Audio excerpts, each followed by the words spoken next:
In the industrial zone of Toretsk, things got loud and fast. Drone footage caught a brutal close-range shootout between Russian and Ukrainian forces. No long-distance sniping here. This was face-to-face chaos with bullets and grenades flying in every direction. One Russian soldier was taken out right on the spot, while another decided to make a run for it. Bad idea.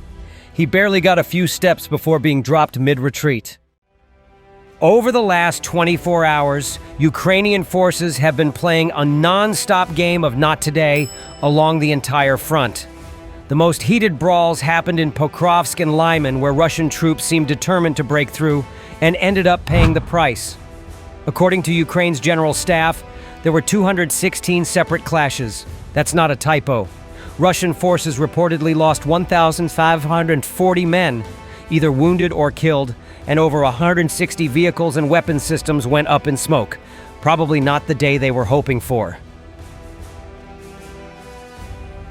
Near the village of Spern in Donetsk, Russian troops launched a heavy attack and ran headfirst into the Ukrainian National Guard.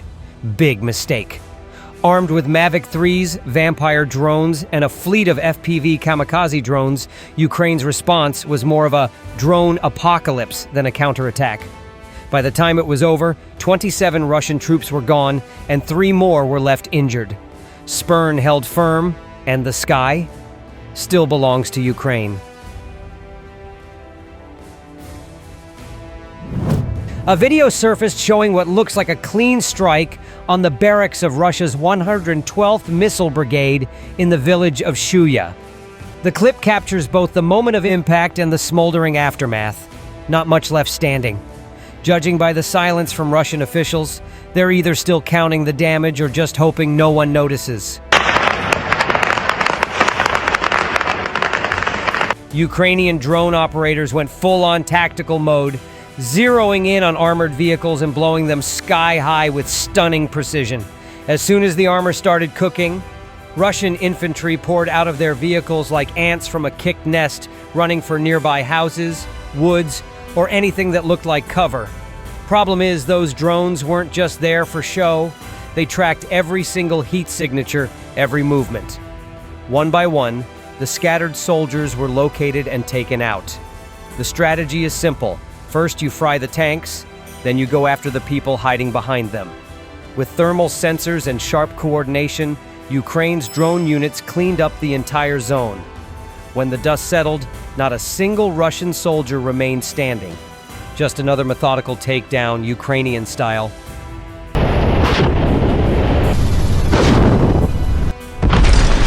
According to Andriy Kovalenko from Ukraine's Center for Countering Disinformation, Russia's next genius move involves importing manpower from North Korea. Yep, you heard right. Apparently, the plan is to send North Korean troops to Ukraine by rewriting legal documents to pretend certain regions belong to Russia. Nothing says legitimacy like making up your own laws. Young North Koreans between 18 and 25 are being shipped in under the excuse of labor, while Russia pays their government about $1,000 per person. The workers, they get peanuts. Sounds less like military deployment and more like a Cold War-themed episode of Undercover Boss. Deep inside the village of Meleron in Kharkiv, a Ukrainian assault unit decided to give some Russian T-72 tanks a very bad day. Armed with RPG-22 launchers, they took out 3 of the big beasts in one bold sweep. 2 of the hits were caught on camera. Clear, explosive, and extremely satisfying. The third one, off-screen, but same fiery ending. One strike at a time, Ukraine continues to thin out Russia's tank collection. On April 9th, just west of Kotline in Donetsk, Ukrainian recon teams found a Russian squad hiding in a building. You don't see the soldiers in the footage, but Ukraine confirmed their location down to the meter. An FPV drone was sent in, and let's just say the roof wasn't the only thing blown off. The explosion wiped out the group inside, but Ukraine wasn't done. More enemy troops were found holed up in another structure nearby. Another drone, this time slipping in through the top, delivered a second thunderous hit. The building was left in ruins, and once the area cooled down, Ukraine's 152nd Brigade moved in. They captured 2 surviving Russian soldiers, ran a quick field interrogation, then escorted them to a safe zone. Clean sweep, 2 prisoners, 0 mercy.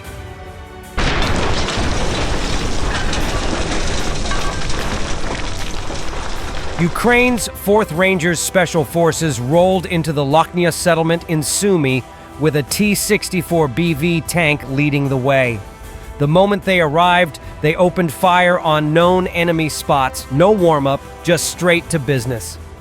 In the chaos, a Russian soldier was captured and taken in for questioning. Meanwhile, drone teams were busy hunting down other targets. Any buildings that looked suspicious were hit with explosives, leaving no place to hide.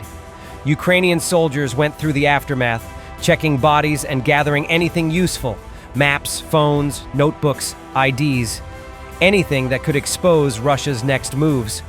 In war, even the enemy's backpack might hold the playbook.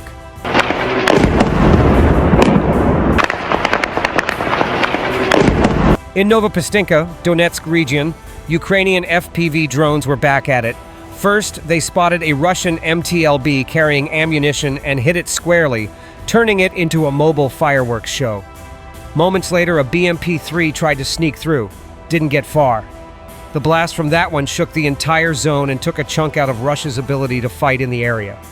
1-2 punch, no survivors.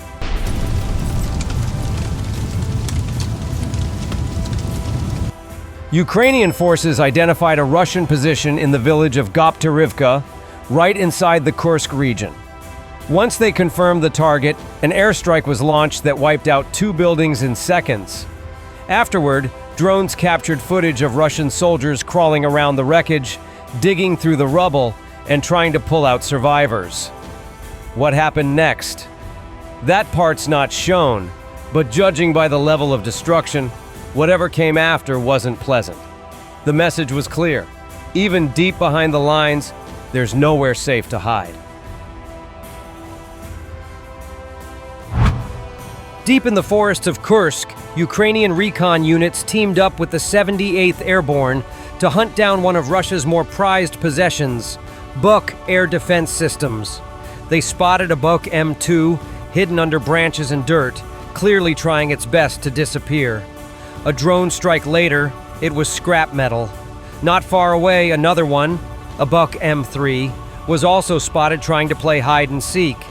Ukraine struck again, and the explosion triggered a chain reaction of secondary blasts that lit up the whole area, but it didn't end there. A third Buk M3, sensing trouble, tried to run. It didn't make it far. A drone chased it down and blew it up mid-flight. 1, 2, 3, gone.